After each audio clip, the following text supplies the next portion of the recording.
How you doing, guys, and welcome to this week's episode of Toolbox TV.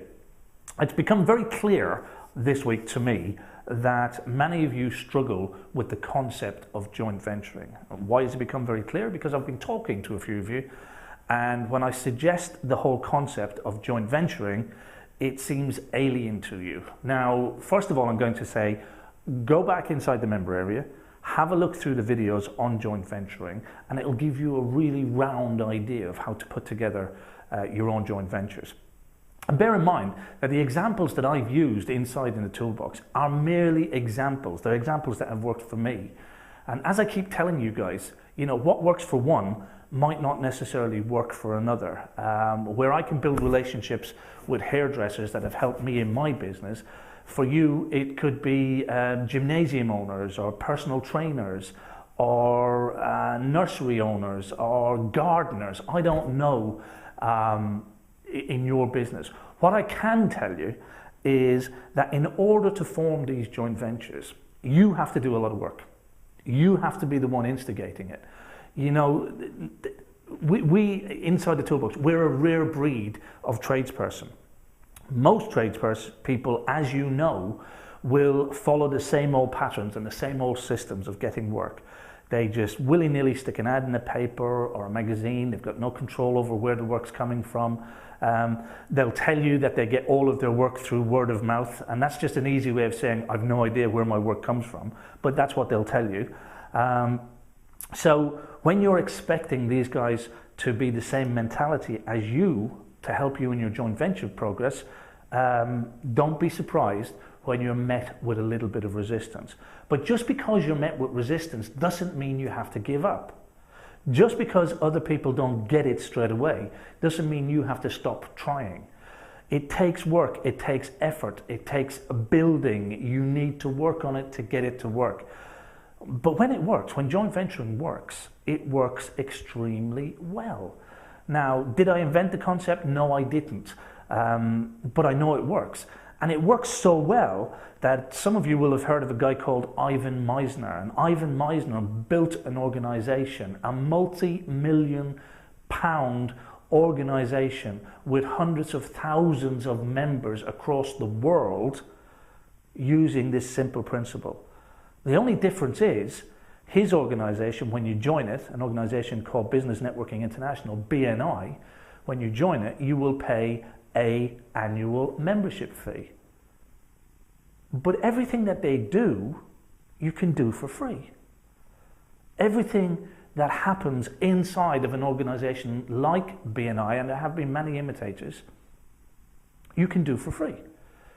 Now, I'm not detracting from BNI. I think BNI is a fantastic organization. I think that I would recommend you join BNI. It is an excellent referral-based organization. But do you have to be a member of BNI to get referrals from people who you can work with closely, who you can build relationships with closely? No, you don't. And before I joined BNI, without realizing the concept, if you like, behind it, like many of the things I developed as I built my business accidentally, I discovered that you can build relationships mutually beneficial to you and the person you're working with in order to build both of your businesses.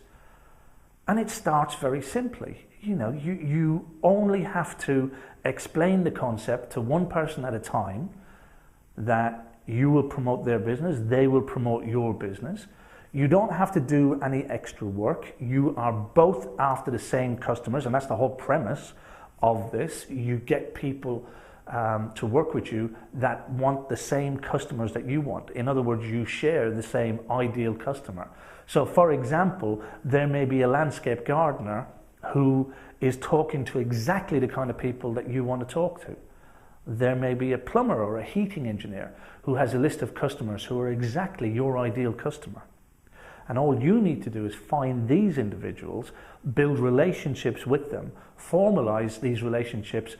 When I say formalize, I mean in a very open sense, in the sense that you will meet regularly, once a week, once a fortnight. You'll sit down, you have breakfast, you have coffee, you talk about work, you talk about business, you talk about the type of work you're looking for, and you share information about the projects that you're working on. And then when he has an opportunity to refer you, he does so. And when you have an opportunity to refer him, you do so. Then you introduce another person. Now there's 2, 3 of you.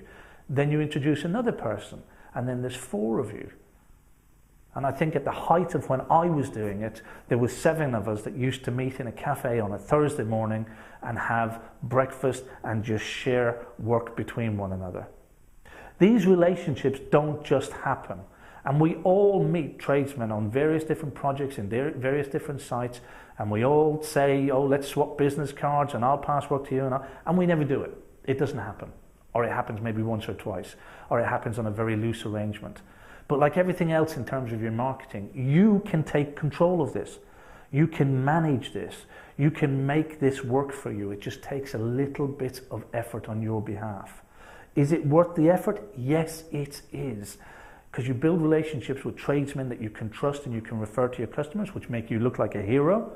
And you have friends and colleagues who are referring you to their customers and thereby bringing you in regular work. So go and have a look at those videos on joint venturing inside the toolbox now. If they're already released to your level of membership, then go ahead and watch them now. But I encourage you to start looking at and start building your own joint ventures. Don't give up networking, but do this alongside of it. Until the next time, continue to learn and grow, and I'll see you in the next video.